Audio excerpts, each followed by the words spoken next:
Hai sahabat, senang Anda sudah mengikuti tayangan video-video saya. Saya yakin Anda sudah like, sudah subscribe, sehingga setiap kali saya menayangkan video saya yang baru, Anda tidak pernah ketinggalan. Jika video-video yang selama ini Anda tonton boleh memberkati kehidupan keluarga Anda, dengan kerendahan hati, saya memohon Anda berkenan share kepada keluarga-keluarga yang lain agar mereka juga mendapat berkat yang sama. Sengaja video-video saya isi dengan pelajaran-pelajaran Alkitab yang akan memberikan petunjuk kepada setiap keluarga yang mengikutinya bagaimana mengajar mendidik anak-anak mereka agar kelak hidupnya sukses, bahagia, dan diselamatkan oleh Tuhan. Oleh karena itu, ikuti terus video saya lewat channel YouTube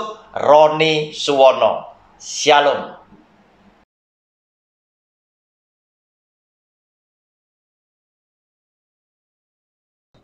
Hai sahabat, jumpa kembali dengan channel pribadi saya lewat program Sabar Selidiki Alkitab bersama Roni Suwono. Persiapkan alat tulisnya, persiapkan juga Alkitabnya.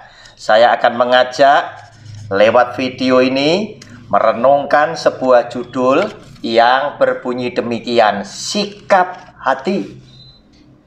Apa yang dimaksud dengan sikap hati adalah keputusan yang diambil oleh seseorang untuk mengambil, memposisikan diri lebih setia kepada Tuhan atau setia kepada mamon, harta kekayaan. Saudara, ayat firman Tuhan akan saya bacakan lebih dulu dari Lukas pasal 16. Saya bacakan mulai ayat 13 sampai dengan yang ke-15. Judul bacaannya setia dalam perkara yang kecil, nasihat.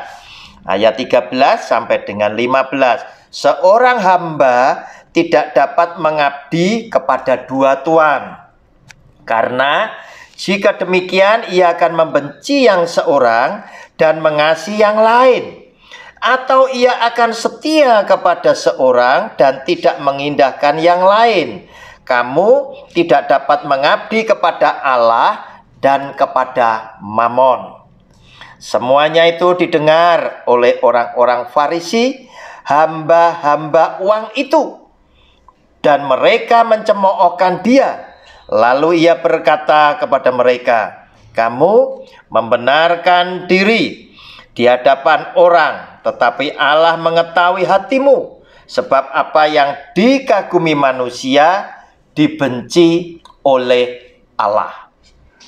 Saudara, sikap hati adalah sebuah keputusan yang diambil oleh seseorang untuk memposisikan dirinya, hidupnya. Apakah aku akan lebih setia kepada Allah, kepada Tuhanku, atau aku akan setia kepada iblis setan dengan segala mamon yang ada, yaitu harta benda jasmani yang seringkali bisa membuat orang ini jatuh di dalam dosa. Kenapa? Karena dengan mamon ini tadi ada begitu banyak yang bisa ditawarkan, yaitu nikmat daging, nikmat keinginan mata, keangkuhan hidup. Itu bisa dipenuhi oleh orang yang memiliki harta benda yang banyak. Muncul pertanyaan sebagai orang percaya, apakah orang hidup tidak perlu uang? Saya katakan semua orang hidup membutuhkan uang, tetapi uang jangan menjadikan sesuatu yang oleh karena uang kita bisa berbuat salah, kita bisa berbuat dosa. Oleh karena itu, pakailah nasihat firman Tuhan, pakailah mamon ini tadi untuk mendatangkan kemuliaan buat nama Dia. Artinya, setiap orang Kristen diizinkan oleh Tuhan Yesus untuk menjadi sukses, untuk menjadi kaya. Tetapi ketika engkau kaya, engkau mesti hati-hati dengan kekayaanmu ini. Jika kekayaanmu ini tidak bisa engkau kendalikan, maka engkau bukanlah orang benar. Sebab harta benda di tangan orang yang benar akan menjadi berkat yang luar biasa bagi banyak orang. Tetapi sebaliknya, harta di tangan orang yang fasik, orang yang jahat, orang yang berdosa akan menjadi laknat bagi banyak orang dan juga di hadapan Tuhan. Oleh karena itu, jika Anda dan saya memiliki sikap hati mengasihi kepada Tuhan, maka kita akan disadarkan apapun yang aku miliki, baik harta jasmani, baik karunia talenta yang Tuhan sudah karuniakan di dalam kehidupanku, pasti akan aku persembahkan untuk kemuliaan nama Tuhanku, menjadi berkat bagi banyak orang, sehingga lewat semuanya ini aku memiliki hidup yang berarti untuk Tuhan dan berarti untuk sesama yang lain. Oleh karena apa yang aku lakukan, semuanya akan mendatangkan kesukaan di dalam hati Tuhan. Saudara, lihat apa yang terjadi dari bacaan yang kita baca tadi. Nah, saudara, Tuhan Yesus menganjurkan ketika dia berbincang-bincang dengan ahli Taurat dan orang-orang Farisi, yang notabene mereka adalah orang-orang yang mengerti tentang isi kitab suci. Lihat, dia langsung menawarkan pilihan. Manusia, orang tidak bisa setia kepada kedua tuannya. Anda tetap harus memilih. Anda tetap harus memiliki sikap hati supaya jelas engkau ada di posisi yang mana. Saudara, orang benar tidak diajar untuk berpolitik. Orang berpolitik seringkali ngambang. Lihat yang menang, ikut yang menang. Menang yang A, ikut yang A. Menang yang B, ikut yang B. Bukan itu. Tetapi Anda harus punya ketetapan. Anda ikut yang mana? Ikut Tuhan atau ikut Mamon? Kenapa? Karena nasihatnya dia berkata, engkau tidak bisa setia kepada dua-duanya. Engkau harus setia kepada salah satu. Mau ikut Tuhan atau mau ikut Mamon? Harus salah satu.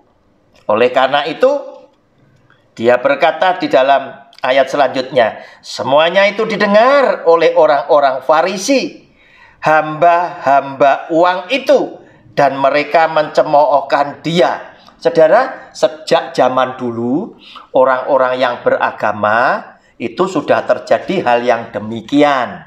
Ternyata banyak orang-orang yang ada di jalur agama katanya, tetapi mereka justru hidupnya menjadi hamba uang. Berarti saudara, sejak dulu Alkitab ditulis 2000 tahun yang lalu, orang-orang yang hidupnya di bidang keagamaan itu adalah orang-orang yang hidup secara finansial itu kecukupan. Bahkan di situ dikatakan mereka ini menjadi hamba-hamba uang.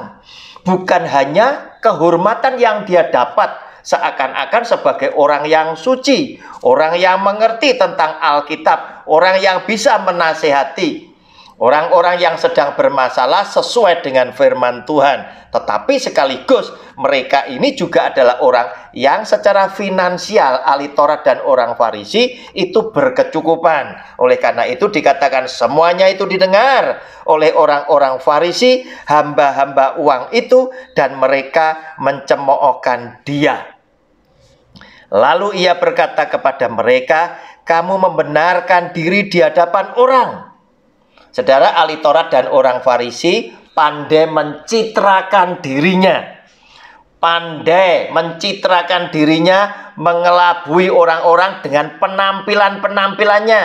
Mungkin mereka keluar pakai jubah panjang. Alkitab menulis demikian. Dengan jubah-jubahnya dan lain sebagainya. Suka berdoa, diperlihatkan oleh masyarakat. Suka duduk di tempat-tempat ibadah, di tempat yang paling depan dan lain sebagainya. Dan suka juga disebut sebagai rabi dan lain sebagainya. Dia mencitrakan dirinya agar supaya masyarakat itu terkelabui oleh isi hati yang sesungguhnya. Sehingga lewat apa yang dicitrakan, Orang-orang tersebut, orang-orang munafik ini mendapatkan pengakuan daripada masyarakat. Saudara, lalu ia berkata kepada mereka, kamu membenarkan diri di hadapan orang, tetapi Allah mengetahui hatimu, sebab Tuhan adalah Allah yang melihat akan isi hati saudara dan saya.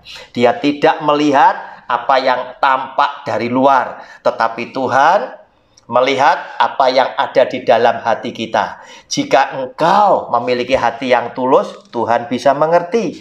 Tetapi jika kita ternyata bukan memiliki hati yang tulus, hanya nampak di luar, Tuhan pun mengetahuinya. Sebab sama seperti ahli Taurat dan orang Farisi yang ditegur oleh dia. Sebab apa yang dikagumi manusia dibenci oleh Allah. Saudara, manusia selalu kagum dengan orang yang berprestasi. Apakah Tuhan tidak kagum? Tuhan juga senang Anda dan saya berprestasi. Tetapi hati-hati ketika Anda adalah orang yang berprestasi. Hati-hati, jangan engkau menjadi sombong. Karena saat Anda menjadi orang yang berprestasi, tentunya ada begitu banyak orang yang memberikan pujian, orang yang memberikan komentar tentang hidup saudara. Orang akan memberikan komentar tentang kejelian Anda mengambil keputusan dan lain sebagainya. Saudara, selalu bertolak belakang dengan dunia. Sama-sama Tuhan juga kagum, Tuhan juga senang engkau berprestasi. Karena dengan berprestasimu ini tadi, jika engkau bisa berbuat dengan lebat dan menjadi berkat untuk banyak orang, maka engkau adalah layak disebut murid-murid Kristus. Karena dengan demikian engkau telah memuliakan Bapakku yang ada di surga, seperti yang dia katakan pada Yohanes pasal 15 ayatnya yang pertama sampai ke-8. Saudara, tetapi ketika Anda berprestasi, kemudian Anda berbuah lebat dan lain sebagainya, dan ketika ada begitu banyak orang memuji-muji tentang kehebatan Anda, disitulah saatnya engkau dicobai. Bagaimanakah engkau memiliki sikap hati? Apakah engkau mau tetap rendah hati seperti yang diperintahkan oleh Tuhan Yesus, atau justru engkau menikmati keangkuhan hidup yang saat itu sedang ditawarkan di dalam kehidupan Anda? Kesempatan Anda bisa dapat, kesempatan Anda bisa nikmati. Tetapi orang yang rendah hati, dia tidak akan terlalu menghiraukan pujian-pujian yang datang di dalam kehidupannya. Dia akan tetap mengakui semua ini bisa terjadi oleh karena berkat dan rahmat Tuhan semata-mata. Bukan karena kuat dan gagah kita, tetapi semuanya oleh karena Roh Allah yang telah menolong hidup saudara dan saya. Saudara, hamba uang pasti suka dengan perkara-perkara duniawi. Nah, saudara, mengerikan sekali. Di sini dikatakan di dalam ayat 14, semuanya itu didengar oleh orang-orang Farisi, hamba-hamba uang itu, dan mereka mencemoohkan dia. Saudara, mengerikannya di mana? Karena mereka adalah orang-orang yang mengerti tentang kitab suci, ternyata mereka menjadi hamba-hamba uang. Tidak sama seperti apa yang seharusnya sebagai seorang rohaniawan. Yang sesungguhnya orang yang rohaniawan, yang baik, yang tulus adalah orang yang hanya memfokuskan untuk perkara-perkara surgawi, untuk perkara-perkara yang rohani, untuk perkara-perkara yang menjadi berkat untuk banyak orang. Tetapi ahli Taurat dan orang Farisi justru mereka menjadi hamba uang. Dari mana uang bisa didapat? Pasti mereka dengan segala akal dan kelicikan mereka, dengan kekuasaan yang mereka dapat, mereka mulai memutarbalikkan macam-macam agar supaya uang itu bisa didapat. Dan lebih parah lagi, jika pada masa kita hidup zaman sekarang, kita ada banyak melihat para rohaniawan sesungguhnya adalah orang-orang yang punya kedekatan istimewa dengan Tuhan. Sekarang mulai tanpa sadar, karena memiliki jemaat yang begitu banyak, gereja dengan jemaat yang begitu banyak telah memberikan dirinya bahwa ini adalah sebuah kekuatan politik. Sehingga tanpa sadar ada begitu banyak gereja dalam tanda kutip dan pendeta di dalam tanda kutip. Sekali-kali kita menyaksikan mereka terseret juga masuk ke dalam ranah yang seharusnya tidak harus dimasukin. Walaupun itu mungkin adalah hanya sebuah undangan dari calon dan lain sebagainya. Jika Anda adalah anak-anak Tuhan, pelayan-pelayan Tuhan yang memang sudah mengambil sikap hati, engkau berpihak kepada Allahmu, pastilah hal-hal yang sifatnya keduniawian pasti Anda akan tidak sukai. Tetapi jika Anda masih menyukai hal-hal yang seperti itu, koreksi lebih dulu, sesungguhnya Anda bersahabat dengan Tuhan atau sedang bersahabat dengan dunia. Dunia selalu memberikan jerat. Dunia selalu memberikan sesuatu yang kelihatannya mata itu baik, kelihatannya nikmat. Tetapi sesungguhnya semua yang ditawarkan dan jika Anda terima, itu akan mengakibatkan engkau mendukakan hati Tuhanmu. Sebab apa yang dikatakan di dalam Yakobus pasal yang keempat, di situ dikatakan dengan jelas, saudara, ayatnya yang keempat, hai kamu orang-orang yang tidak setia. Tidakkah kamu tahu bahwa persahabatan dengan dunia adalah permusuhan dengan Allah? Jadi barang siapa hendak menjadi sahabat dunia ini, ia menjadikan dirinya musuh Allah. Oleh karena itu, hati-hati di dalam bersikap. Kenapa? Karena tinggal ada dua pilihan yang Anda harus ambil. Jika Anda mau bersahabat dengan Tuhan, engkau harus meninggalkan keduniawian. Tetapi jika engkau mau bersahabat dengan dunia, engkau telah menjadikan Allah sebagai musuhmu. Saudara, Allah mengetahui hatimu, sikap hatimu terhadap hal-hal yang dunia. Sebab kita masih hidup di dunia, tetapi firman Tuhan berkata kepada saudara dan saya di dalam Roma pasal yang ke-12, dia bukan tidak menyadari bahwa Anda dan saya masih hidup di dunia. Otomatis kita masih harus bersinggungan dengan dunia. Tetapi apa yang dinasihatkan oleh firman Tuhan, yaitu pada Roma pasal 12 ayat 1 hingga ayat 2 berkata demikian. Karena itu saudara-saudara, demi kemurahan Allah aku menasihatkan kamu, supaya kamu mempersembahkan tubuhmu sebagai persembahan yang hidup, yang kudus, dan yang berkenan kepada Allah. Itu adalah ibadahmu yang sejati. Saudara, lewat ayat yang pertama kita mendapatkan sebuah pengertian bahwa yang namanya ibadah itu bukan dalam lingkup kita datang ke gereja. Bukan. Tetapi datang ke gereja adalah sesuatu yang penting. Kenapa? Karena kita tidak diizinkan meninggalkan persekutuan. Dan kita datang ke rumah Tuhan untuk memuji dan menyembah kepada Allah kita.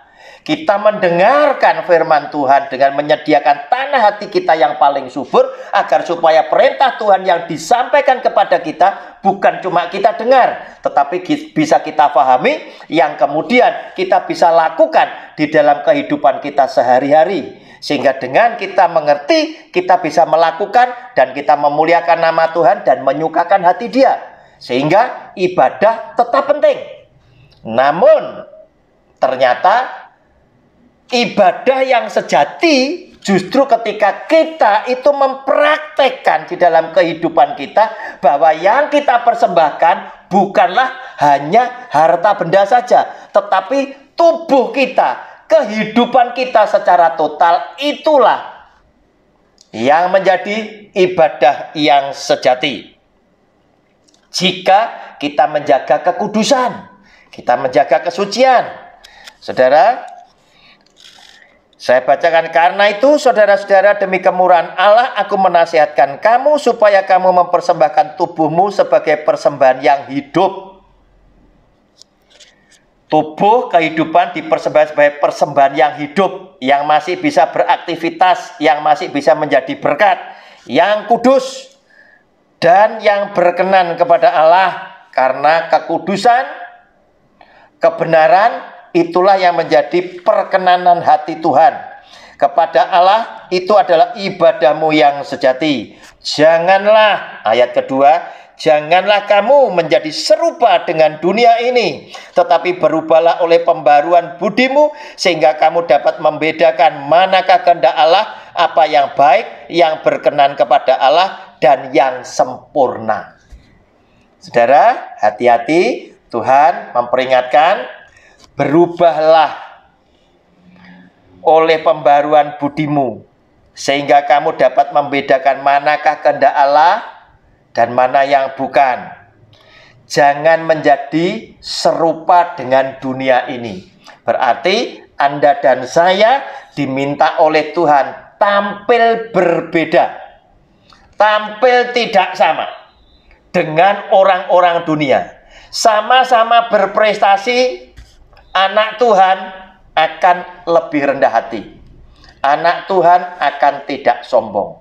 Sama-sama kaya, akan memberikan, menunjukkan gaya hidup yang tidak sama. Yang satunya boleh foya-foya untuk menarik perhatian dari masyarakat secara umum, agar supaya pujian-pujian didapatkan oleh dia, buat acara-acara yang diviralkan, yang membuat orang berkata, ini Gracie Rich dari kota A, dari kota B, dan lain sebagainya. Senang mendapatkan pujian, senang mendapatkan pengakuan bahwa ini adalah orang-orang kaya yang gila itu tadi.